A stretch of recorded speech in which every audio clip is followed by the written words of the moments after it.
Joining the podcast today is Dr. Robert E. Wright, an economic historian, a senior research fellow at the American Institute for Economic Research, and in his own words, an anti-paternalist, classical liberal political economist. Robert has taught business, economics, and policy courses at Augustana University, NYU's Stern School of Business, Temple University, and the University of Virginia. He has authored or co-authored numerous articles for important academic journals, including the American Economic Review, Business History Review, Independent Review, and Southern Economic Review. And he is also the author or editor of over 24 major books, book series, and edited collections. He's very prolific, including the book, The Poverty of Slavery, How Unfree Labor Pollutes the Economy. He has served on the board of Historians Against Slavery, an NGO, since 2012. How are you, Robert? I am doing great. How are you? It is so wonderful to be on this podcast. I'm not a huge consumer of podcasts. In fact, I think I have been a guest on more podcasts than I have actually ever listened to, with two exceptions. One is Macro Musings, and the other one is this podcast.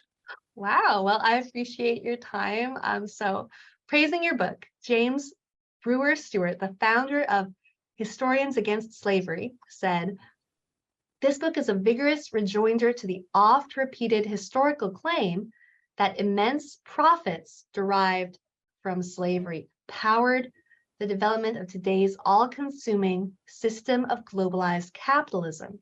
When arguing persuasively for the contrary view, that slavery produced impoverishment, not affluence, Robert Wright marshals arguments based on a truly encyclopedic familiarity with slavery systems the world over in the past as well as the present.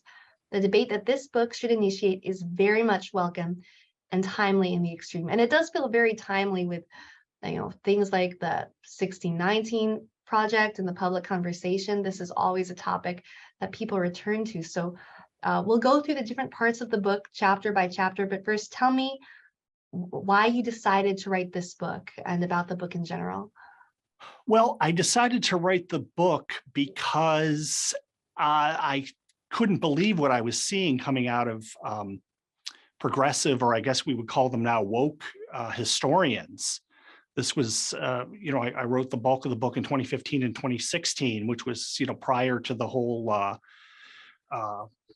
1619 project, but there were scholars who were publishing books that were getting quite a bit of traction because they were Ivy League, historians with fancy titles and endowed chairs and whatnot.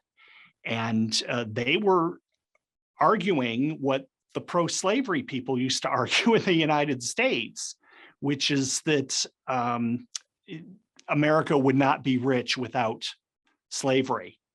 And what they're trying to do is to set up a case for reparations, to say, hey, look, we're wealthy today, but it's only because we had slavery in the past, and now it's time that we repay that debt.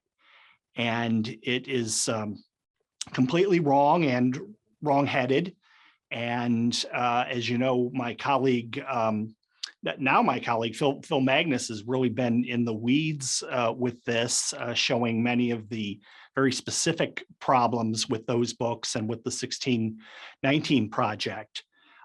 My book, The Poverty of Slavery, is more of a step back, a look not just at the United States, but all systems of enslavement from the prehistoric period up to the present. And I don't ever find an instance where slavery leads to anything more than profits for slaveholders. It never helps overall economies, and it really can't, for the reasons that I'm sure we'll get into in more detail shortly. So that's the gist of the book. The whole idea is to cut off that reparations notion based on some very poorly thought out, economic story that slavery leads to economic growth and development. So the first chapter, entitled Yet Another Half Untold, provides a sort of introduction to the book and explains your objectives, putting to rest this claim that slavery can ever be economically beneficial. And you mention a number of times when you heard people make claims like this. How pervasive is this belief that slavery was or can be economically beneficial? It's much too pervasive. Once again, I mean, it was thoroughly trounced in the 19th century, and only a few, racist historians like UB Phillips, kind of kept some of it alive for a while, but it pretty much petered out until the new millennium. And then we started to get books like the Ed Baptist book, the Half Untold, that forms the basis for the for the sort of tongue-in-cheek chapter title, Yet Another Half, Untold. And that helps me to get into some basic economic concepts like opportunity cost, and of course Bastiat's window, that which is seen and that which is unseen. So the main sort of thrust of the books by Baptist and Sven Beckert and Walter Johnson, those latter two teach at Harvard, and Baptist is at Cornell, and then a whole raft of other scholars that kind of tried to follow in their wake, is to concentrate on the profits that slavery produced, right? So there were some rich slaveholders, and so they say, well, those rich slaveholders, drove economic growth in the United States, in Great Britain, because the British, of course, had slave colonies as well.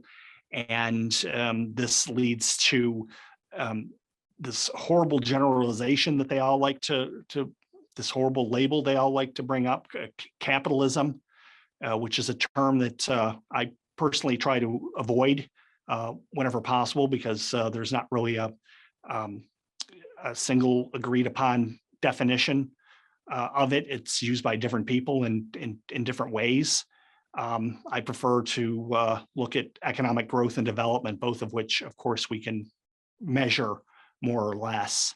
But the notion of Baptist and Beckert and Johnson and these other folks was that slavery created capitalism, and capitalism creates wealth. And it's just a very flawed story. It's oversimplified, undefined. And what I try to do in that first chapter is to point that out, to point out the political objective, which is to make a case for reparations today, and to try to explain that making reparations, even if their case is correct, and we owe something to the descendants of slaves, it's still fraught with all kinds of difficulties, because almost everyone has been descended from at least one slaveholder and at least one slave over the courses of their genealogies. And so sorting that all out is next to impossible, and in the end we would just be paying ourselves. And of course this issue is coming up again because of what's going on in California right now. There was a couple of years where reparations were hardly mentioned because everyone was so focused on COVID and mandates and lockdowns and whatnot. But you're right, it is coming back in force, even though there's no intellectual justification for it whatsoever, and a lot against it. So let's get into the case against it. But before we get into that, we have to look at the framework that you set out in the book, right? About the various degrees of liberty. We need to define slavery and talk about this idea you present that slavery is not a simple yes or no condition, but rather there is a continuum of degrees of slavery, or essentially a score that you could apply to someone with regards to how free they are. Can you tell me about that?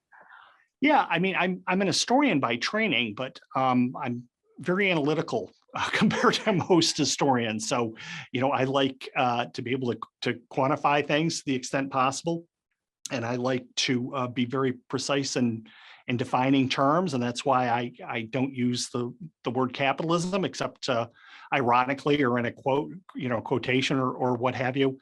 And the term slavery is also contested, and I looked at the history of different definitions of the word, as far back as we have language all the way up to the present, and just began to sort of keep track of the different ways in which the word was used, and I ended up with 20 questions that could be posed to an individual or could be posed to a historical group, and the answers to those 20 questions don't lead to a yeah, you're a slave, or no, you're not a slave. It leads to a scale of freedom. And so when you start to apply this to individuals or to different historical groups, you can get a pretty good idea of who was more enslaved than others. So a chattel slave in the antebellum U.S. worked on a gang system and a cotton field or in a sugar plantation, scores 0 on this. So that's pretty enslaved, right? That Can't be more enslaved. Absolutely. CEOs and most tenured college professors, at least until recently, fall at the other end of the spectrum. They tend to score 19 or 20, whereas wage laborers in the 19th century tended to score around 7 or 8, but today they score more around 15 or so. The questions that compose the freedom scale are questions like, do you get paid in cash or some other liquid asset, like stock options or what have you? Because if you don't, then your employer can control you. Like with company scrip in the 19th and the 20th, the first part of the 20th century, many workers would get paid in company scrip that was only good at the company store. And so obviously that decreases their liberty because they can't save in a way that would allow them to move to another job, for example. There are questions like if you can marry on the same terms that your employer can. And if you can, then that's fine. But if you can't, then obviously your liberty is a little bit less.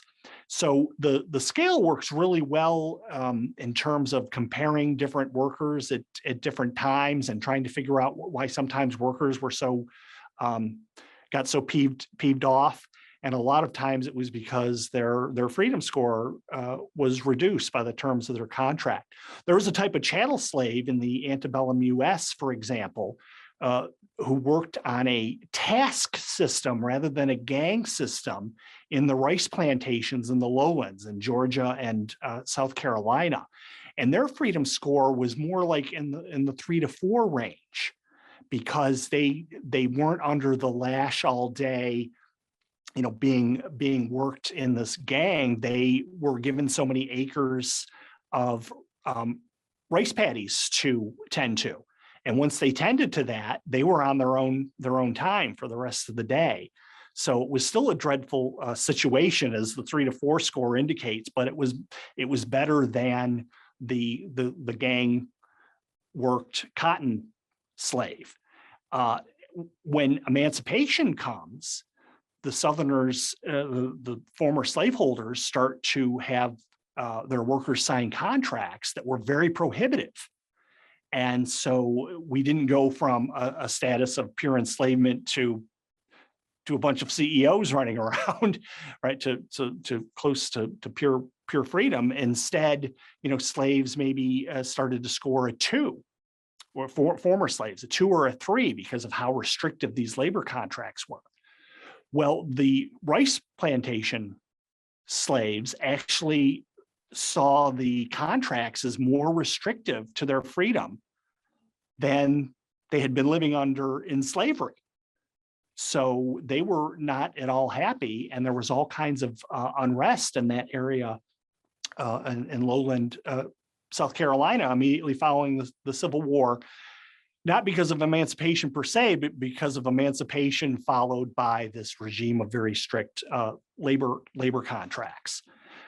It also helps us to make distinctions between wage laborers that were under restrictive contracts and what would later be called as free laborers, people who had much more discretion in the terms of their work. So, for example, in the 19th century, there were many farm girls that ended up in places like Lowell, Massachusetts, working in textile mills.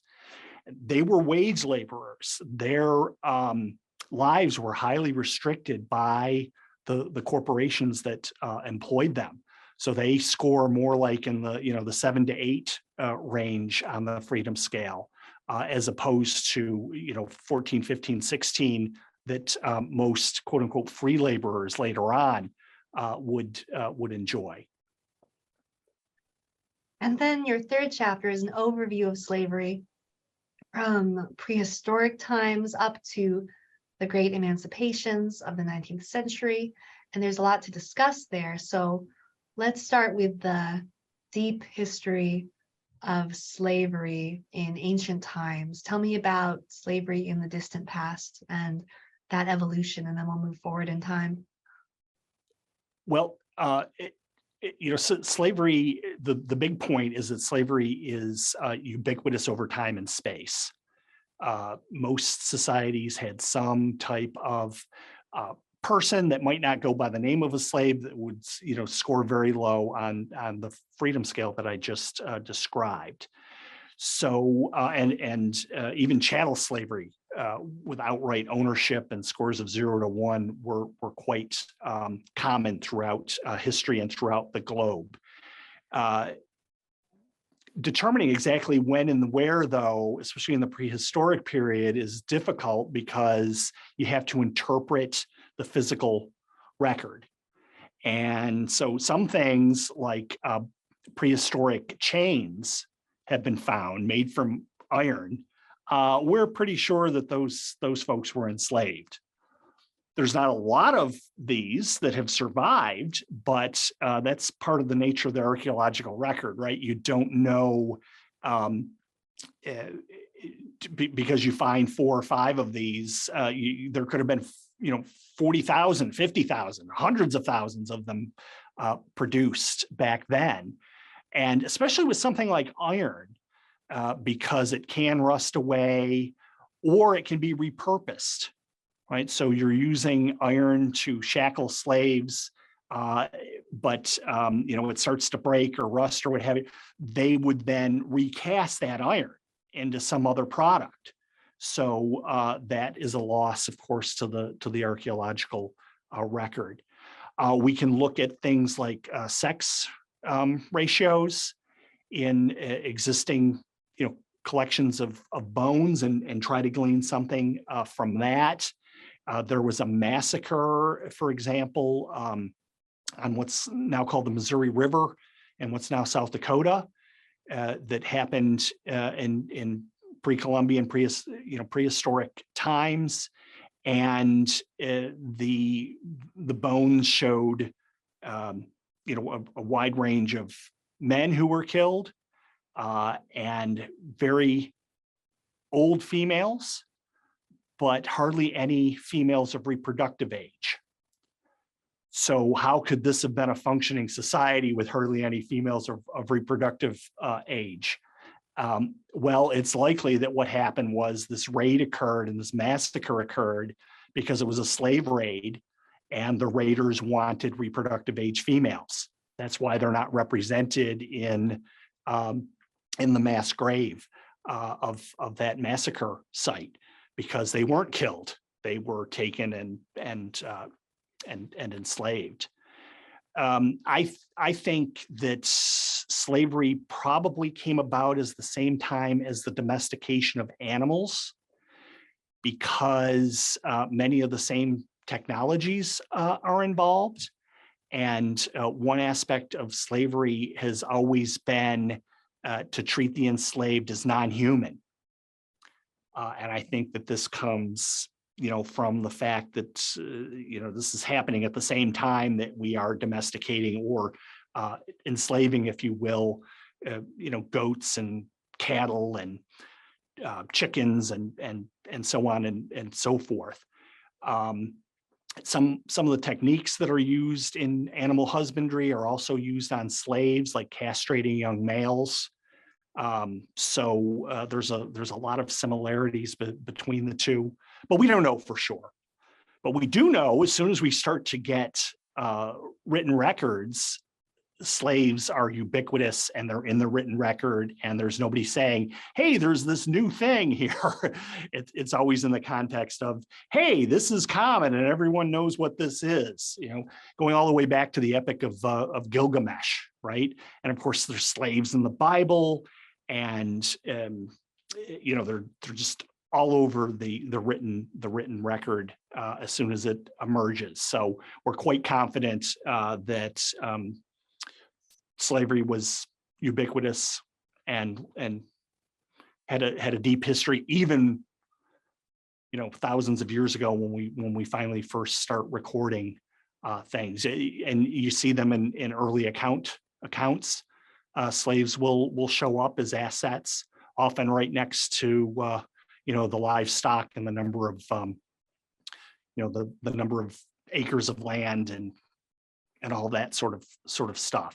So we're quite confident in that. And by the time we start to get into the ancient Greek period, the ancient Roman period, the Roman Empire, slavery's very well entrenched. There's a wide variety of different forms of bonded or unfree labor, like the helots in some parts of ancient Greece. There's no modern analog for. They're kind of like serfs or kind of like slaves. It's like this hybrid thing, and there's different grades of slaves and of debt peons, and it's really a diverse ecosystem, indicating that it's something that had been around for a long time, was involving different forms to meet economic and political circumstances in different countries. It's also widespread in India. It's widespread in China, in East Asia, Southeast Asia. It's huge in Africa. Africa, there's an internal slave trade. There's a slave trade between North Africa and Europe, between East Africa and the various Indian Ocean civilizations and Arabia. There was everyone's heard of the Silk Road. There was also a slave road where human beings are being shipped from one area to another. Slaves are very interesting economically for a number of reasons, and one is that they become more valuable the further and further away from their source that they go, and they can also carry themselves there, and they can also carry other goods with them, right? So there's a very strong incentive to seize or buy slaves in one area, and then to use them to transport themselves and goods to other areas for sale. And the reason why they're more valuable the further away from home they are is because they become easier and easier to control. They don't know how to get back home. They don't know the local language or customs. They stand out as different.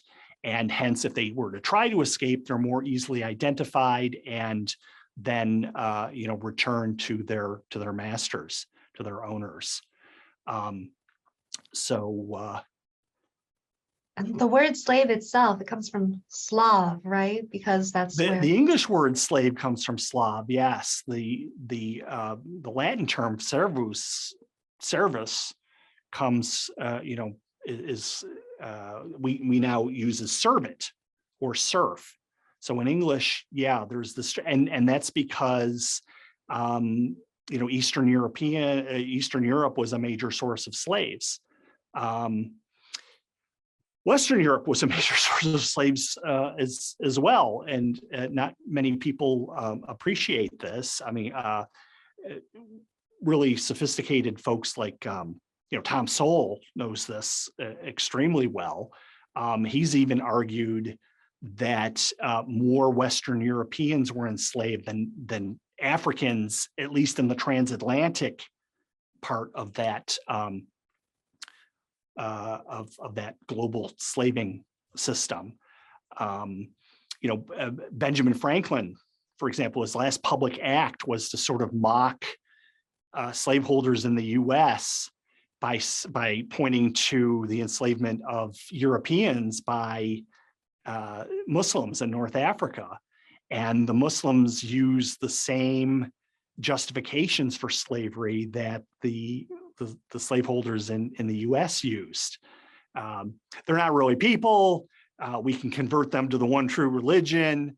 It's better for them to be slaves with us than to be out on their own in their barbarous land and so on and so forth. So yeah, and then Central and South America, North America, pre-contact, there was also slavery. There's all kinds, traditionally, anthropologists and archaeologists didn't want to recognize it in the New World. Part of that myth of the noble savage, as it's sometimes called, but various Indian groups, American Indian groups, enslaved people with regularity. It's clearest in the Northwest, but even the Eastern Woodlands ones,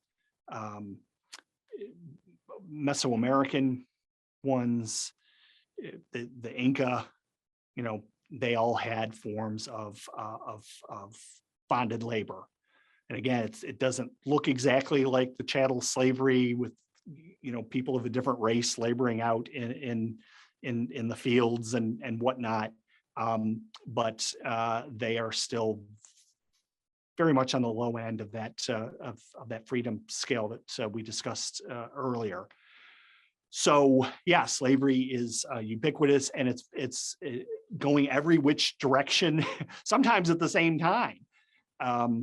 Where you have Vikings who are raiding the English and the Irish coasts, and then taking the slaves and selling them in North Africa. The North Africans are raiding throughout the Mediterranean, and sometimes they even raided up the Thames in what today is Britain, and took slaves.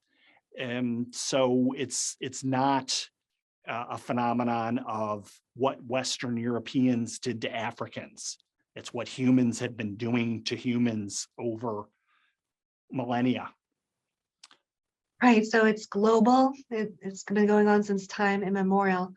But then tell me about how that evolved into the chattel slavery that we're all familiar with from the colonial era. And because it's very important, I think, as a question to understand how this norm that had existed for so long changed. How did we get those great emancipations of the 19th century? Well, the great emancipations have been overplayed because we don't, especially when you start to think of slavery along a continuum, right? Because we don't go from slave to free we go from chattel slave to somebody has a little bit more freedom, but not a whole heck of a lot. So I already mentioned how some slaves who were relatively free in the old Dixie model actually felt as though they were less free under the new contractual model. There's all sorts of quasi-slaveries that sprang up, especially in the South following the Civil War. And some historians like Doug Blackman and David Oshinsky have recaptured a lot of this for us. But basically, you would have people using the exception in the 13th Amendment in order to reduce to reduce people back towards slavery, back towards being a bonded or coerced laborer. So you'd pass a law that said, okay, well, if you're a vagrant or you're quote unquote loitering, then you're subject to a fine and or imprisonment. Then sheriffs, police officers, constables go out and they find people who don't have any obvious means of employment, and they arrest them for that. And then they're brought before a magistrate, and the magistrate says, you're guilty of this, you got to pay a $5 fine. And the person says, well, we don't have $5. And the judge is like, that's okay, you can work it off.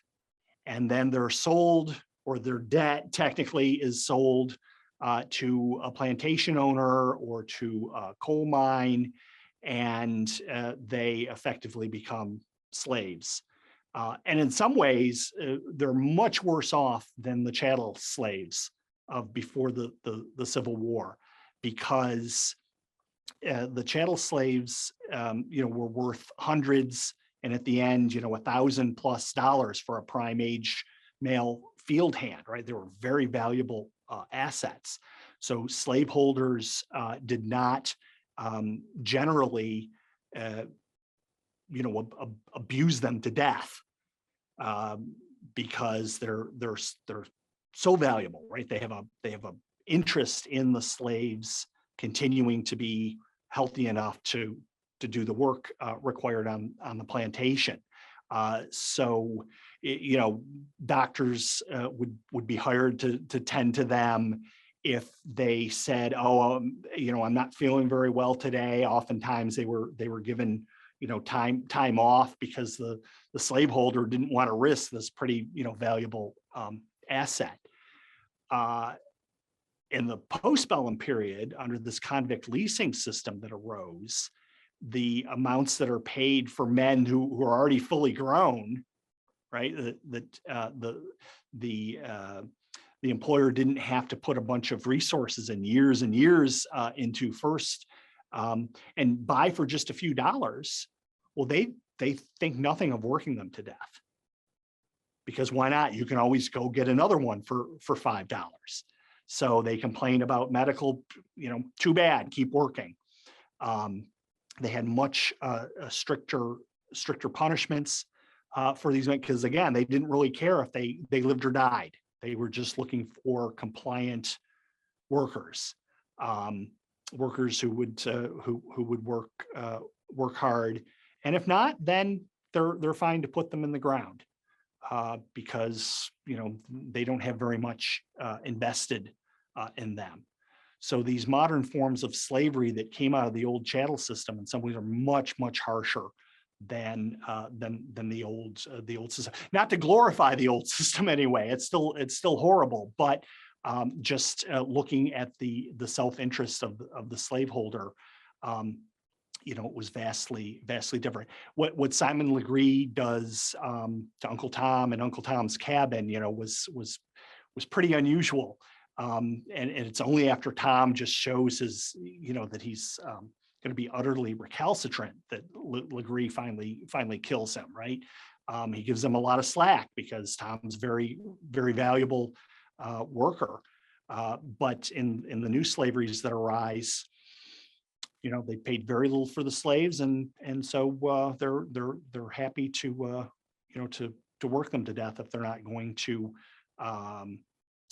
provide those rents that the enslavers want.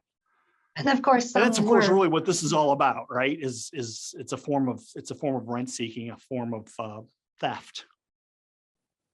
And of course, some were worked to death under chattel slavery as well, especially in places like the Caribbean. You saw all sorts of different conditions depending on what location you're looking at, right? But That's right. we're getting ahead of ourselves a little bit. Can you tell me about the rise of the transatlantic slave trade and the rise of the anti-slavery movement? Because obviously throughout history, there have been sporadic criticisms of slavery. There have been brief bans on trading slaves at different times in history, but how did we get to a point where that legal change stuck?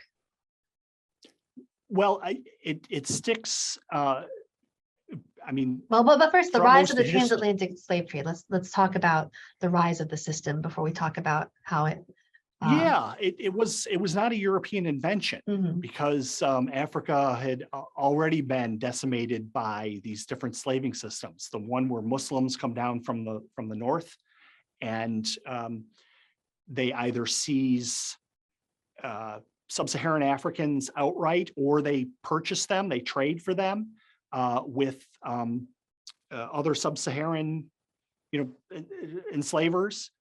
And there's also this system on the east where sub-Saharan and South African slaves are or Africans are being enslaved and then shipped to India and Southeast Asia and China and so forth. So the Europeans don't invent that; they just come into this system that's already there, and they start to either go to places that were relatively cloistered previously, because just from the sheer distance, the transaction cost, you might say, of these other two systems, or because they start to outbid the other enslavers, the other slave traders, and so they start to take slaves away to work in the plantations in the Caribbean and in Brazil and in North America.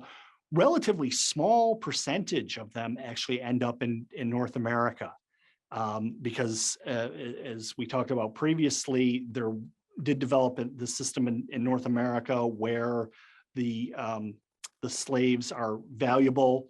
They're kept healthy enough that not only do they work, they also reproduce, which is fairly unusual in slave systems. In the Caribbean systems, for example, they often work people to death at an average of like 7 years, and those populations are not they're not self-reproducing. They're dependent on the slave trade. They're dependent on this new stream of enslaved Africans coming in.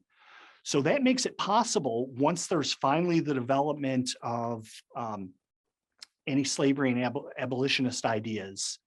Pretty much, I mean, in the earlier period, there were a few groups, like in ancient Greece, that said this probably isn't right, but they never really gained traction. But they started to gain traction in the 18th century and the early 19th century in the Anglo world. And it's eased by the fact that there is this other source of labor that's available. And that source are what are called Indian coolies or Chinese coolies. They're indentured laborers.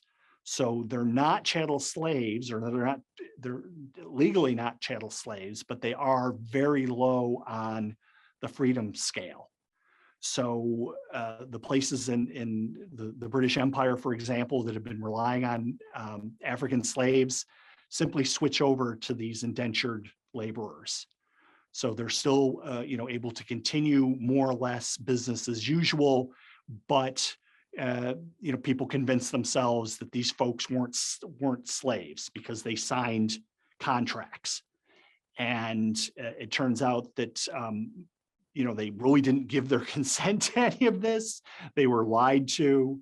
They were illiterate, and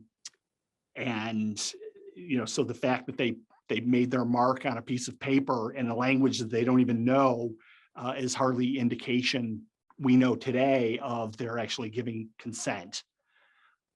Also, we consider consent today not just sort of pre-consent, where we agree to a contract, but ongoing consent, right? Where today we think, well, if somebody doesn't like their employment situation, they should be able to leave it. And we do make a few exceptions for like movie stars and professional athletes and so on and so forth. We allow to lock themselves into contracts. But one of the conditions of free labor is that we don't allow that for the vast majority of the workforce, right? They can leave when they want. So they have to give a continuing consent. But these early indentured laborers, they were signing up for 3, 5, 10 years at a time, lied to about the conditions. When they get there, they don't like what's going on, but there's nothing they can do about it at that point because they're 2,000-mile sea trip away from home. They don't know any of the local customs or anything. They stick out like sore thumbs if they try to escape. So it's something very close to chattel slavery.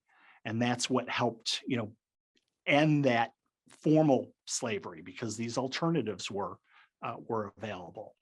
So yeah, it's not a happy story of ooh la la, here comes Wilberforce, and the next thing you know, the British have outlawed slavery and blah blah blah.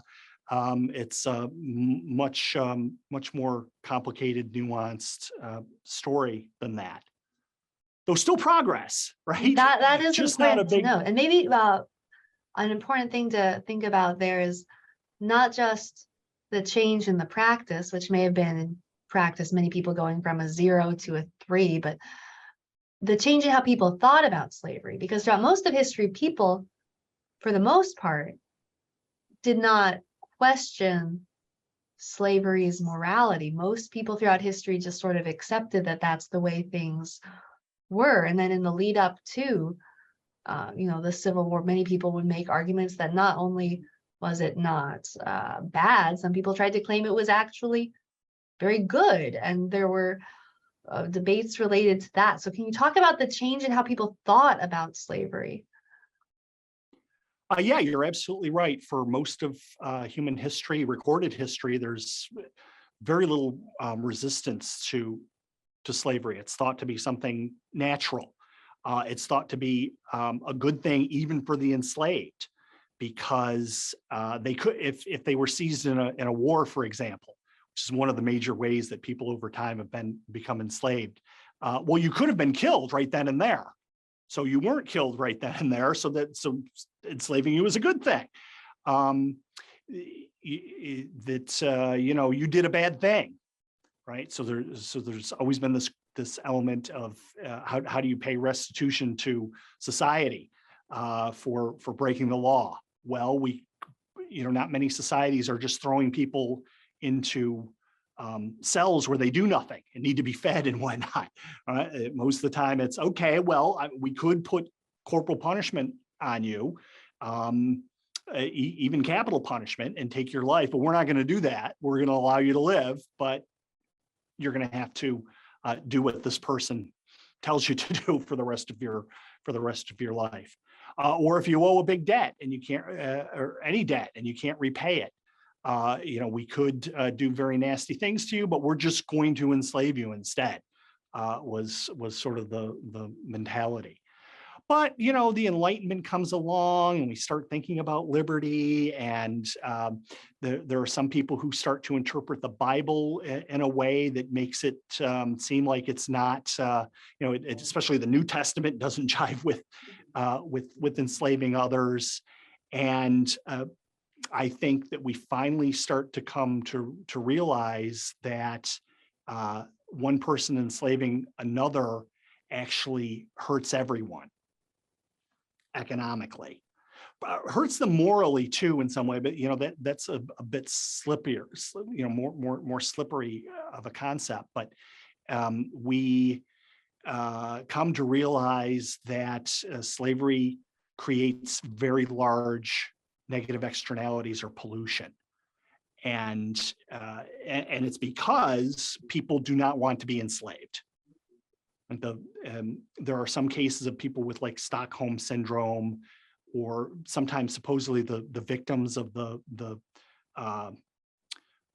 slaughterhouses, as they're called in English, these horrific rape brothels in suburban Paris, where women have to service men 12 hours a day, one right after the other,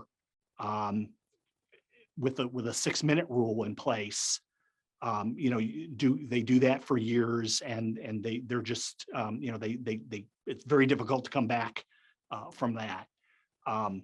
But in most instances, people who are enslaved still have enough sense of self that they don't want to be enslaved, and they resist, in myriad ways that reduce the enslavers' profits, but the enslavers often get subsidies from the government to help them to continue to extract rents from these unfortunate souls. So that might be a good segue into the 5th chapter. I think over the course of our conversation, you've already covered much of the 4th chapter, which is about how slavery in many senses continued after the formal dissolution of it. But the 5th chapter, that which is seen, enslavers' profits, this is about some of those arguments that people made at the time in support of slavery. They claimed it was economically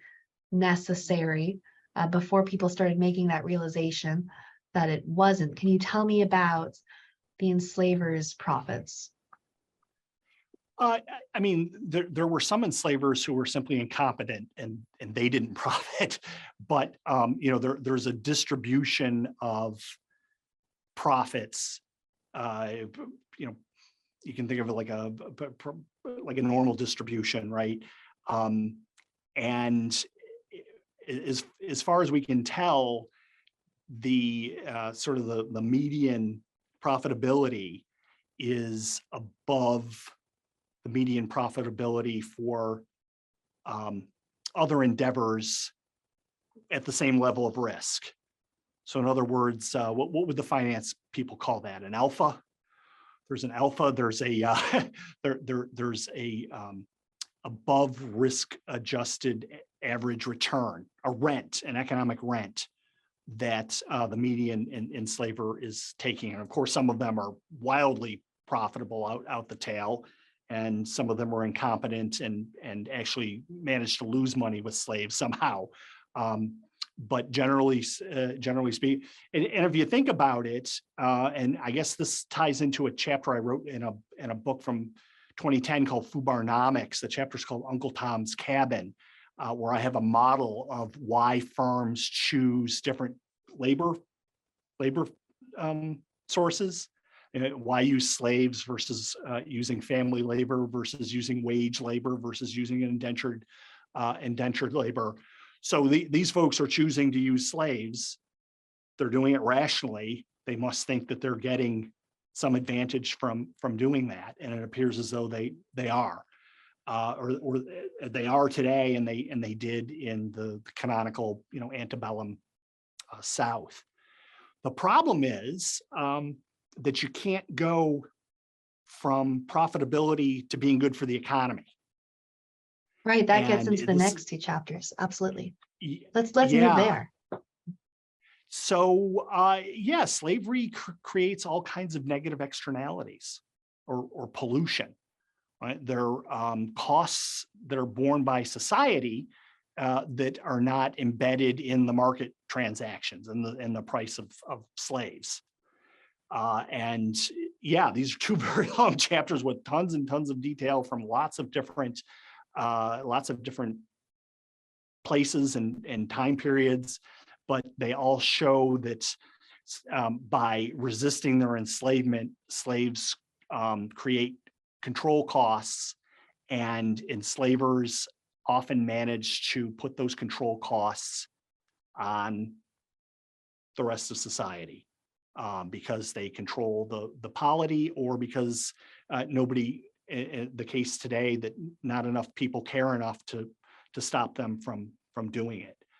So there used to be slave patrols, for example, in the US, where poor whites had to go out, like a militia duty, had to go out at night and walk around and look for slaves that might be up to no good.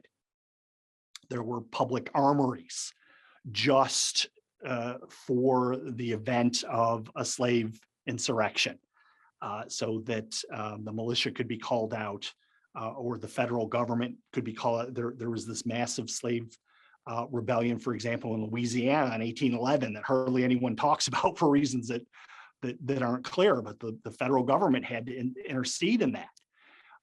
You have these fugitive slave laws, where if slaves managed to escape and they escaped into a free state, a state that no longer countenanced chattel slavery, it was the duty of the citizens of that state to apprehend the runaway and return them to the slave owner.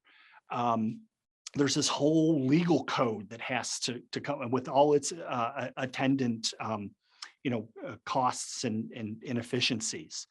There's the fact that slaveholders weren't landlords so much really as they were labor lords. So they would deplete the fertility of their lands and simply buy more land out west and bring their slaves along with them.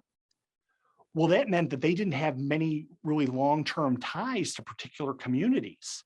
So they didn't invest in the churches and the banks and the railroads and all like they did in the North, because they didn't have an incentive to do that, because they're expecting in 20 years that they're going to be moving to fresh lands. The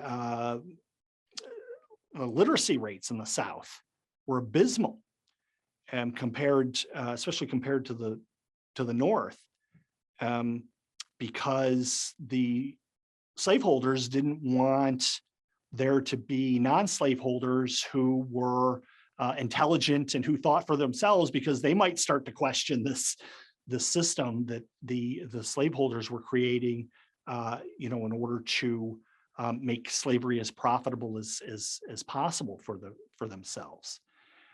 So there's lots and lots of these sorts of instances, not just slave rebellions. There are maroon societies, as they're called, that would crop up, where if slaves didn't have a place to go where they could be free, they would go to wild places and create their own communities, and then raid the slave communities. This is huge throughout history, and even in the United States in the early 19th century. And so the public resources are put towards that. There are public whipping stations. If you're a dainty Southern belle, and your husband's off on business, and you have house slaves who are getting uppity, you can't very well get out the cat o' nine tails yourself and whip them, right? But there was a public whipping station where you could take your slaves and say, "Please whip the slave on my behalf," and they'd be whipped. So there's lots and lots of costs that are being put out on the entire society in order to keep slaves manageable. And that allows slavery to be profitable and extra profitable in sometimes in places. Right. So while hurting the overall economy. Yeah. Right. So it's not just a form of moral progress, but also kind of economic progress. And that brings us to the 8th chapter on real abolition. You talk about the various forms of forced labor and levels of slavery that still persist. I'm curious about whether there's been any progress to note since this book's release in 2017 on that, and if you can just talk a little bit about some of these issues today with slavery and the threat of a return to slavery through paternalism. Yeah. So I guess big picture, The good news is that right now we're probably at a point in history where the smallest percentage of the human population is enslaved, right? There are 8 billion people now, we know, more or less. Because it's illegal, we don't have super firm numbers, but roughly 50 million people are enslaved. So that's a very tiny percentage of the global population. That's great news. The 50 million, though, might be the highest number of individuals who have ever been enslaved in history, simply because population levels were much, much lower in the past.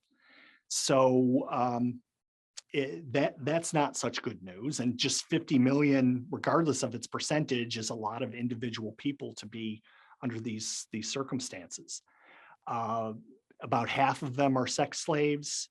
About a quarter of them are domestic slaves, so they're being worked in people's homes.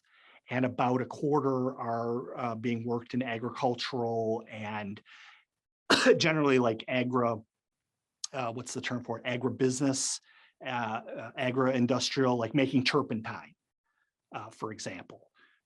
So they're out in secluded areas, and they are creating a product, a manufactured product, but they're not making spaceships or things like that. It's not a good idea to try to enslave people to do fancy technological stuff, as Hitler discovered in the Second World War. So we're in a position where there are lots of people to help, but it's not like the negative externalities being created by slavery today are as immense as they were in the antebellum United States. But they're still not insignificant, especially given that many of these slaves are also used to degrade the environment. Many of the people burning down the rainforests in Brazil are enslaved. Many of the people destroying mangrove forests in South Asia are enslaved, because enslaving others works well with other criminal activity. Right? It's already a crime to enslave others. Why not throw destruction of natural resources in on top of that? Why not throw drugs and arms, gun smuggling in on top of that? So we've seen the development of organized crime syndicates throughout the world that engage in what's sometimes called the big three: guns, girls, and drugs. So it's a constant struggle. The pandemic did not help. It looks like that there were some people who were enslaved when the lockdowns occurred, were killed or allowed to die because they couldn't generate the economic value, and they weren't worth keeping around, especially when people started to realize that it was going to be more than 2 weeks to flatten the curve, sort of thing. You just don't want to release your slaves, because then they're witnesses potentially against you. Also many people became increasingly fragile during the course of the pandemic and the lockdowns and the mandates and so forth. They lost income, and they become more vulnerable to enslavement. And so, it doesn't look like the last few years have been very good. But I think technology might be able to help. Technology in the past has certainly helped to get over that long transition from chattel slaves to debt peons and indentured servants and whatnot, more towards wage labor and free labor. For example, machines pick cotton now. We don't have human beings bending over fields in Oklahoma and the area outside of Lubbock, Texas, picking cotton. Machines do it. So machines could also help in certain aspects of modern slavery and sex trafficking. Again, about half of which is the sex industry. So what about the threat? I've heard you talk about the threat of a return to slavery, because again, it's very unusual historically for there to be widespread agreement that slavery is bad. And thank goodness we all now, outside of a couple of groups like the Islamic State, pretty much agree that it's bad. What would be the threat of a reversal on that, of a change back towards slavery? Any major economic disruption could easily bring it back. And, I doubt that the word slave would be used, at least at first. Just like in the past, they'd come up with some euphemism for it. And we know now, how plastic or pliable words have become, right? Who knows what label could be given to them. But if you watch any sort of sci-fi dystopian apocalyptic story, like these zombie thing, there's always slavery that's being redone in one form or another. It's unless you have a government that supports life, liberty, and property and can protect that, then people go back to the old trade or raid thought all the time, right? Because right now, most of us still just default to trade. We want to work together, find our mutually beneficial interests and exchange. But we could very easily slip back into a situation where if you see another person, you're not thinking, oh, what can I exchange with them for mutually beneficial gain? It might be simply, how do I bonk this person on the head and take control of either their stuff or maybe the person themselves? And you've talked about also thinking again of slavery as kind of a continuum. You've talked about the rise of paternalistic thinking and how that relates to this issue. Yeah, there was some interesting experimental research being done by some students of Alvin Roth before the pandemic that showed, at least in Germany, that paternalism is rife in people's thinking. And they did it by presumably having an experiment about eating bugs. And they'd have, people would say, well, yeah, what would your reservation price be to eat that disgusting thing right there? And people would give their answers and whatnot. But what they really wanted to test was if people were willing to say that other people can't eat the bug. And they found, like 90% of people were willing to do that, wanted to say, I don't think that anyone should be allowed to eat this bug for less than $500 or 500 euro, I guess, because it's Germany. They repeated the experiment with interest rates, basically saying, okay, you can get €5 tomorrow for partaking in this experiment, or you can get €50 in a year. Which do you prefer? And of course, most educated people are going to say, well, give me 50, at least back, when interest rates were low. Yeah, give me 50 in a year. But the real experiment was, do you want to make other people do the same choice that you've made? And again, like 90% of the people in these studies in Germany were saying, yes, I don't think anyone should be allowed to take the €5 tomorrow, because obviously, you should take the €50 in a year. And so what I was hoping was to see more of these sorts of, so we can't do them historically, obviously, but to see more of these sorts of scientific economic experiments being done in different cultures, to see if this is a German thing or if this is a human thing, or the extent to which it is dependent upon educational systems, or if it's something inherent in humanity, where we want to think that we know what's better for other people, which of course was a main justification for slavery and could become again, right? You're not capable of making decisions yourself. So I will make those decisions for you, and you're going to be better off for it. Which, of course, is a lot of what government does as well. Well, I think there's still obviously a long way to go, but I think there's little doubt that the abolition of legal slavery has constituted one of humanity's greatest moral achievements. It's definitely worth talking about for the Human Progress podcast. And the ongoing struggle against slavery is one of the greatest moral imperatives. You're doing important work there, and your research has also shown that this dramatic global change in norms around slavery is not just a moral victory, but is also crucial to human prosperity. So thank you again for speaking with me on this podcast, and I hope everyone listening will check out your book. Again, it's The Poverty of Slavery: How Unfree Labor Pollutes the Economy, and your other work on this topic.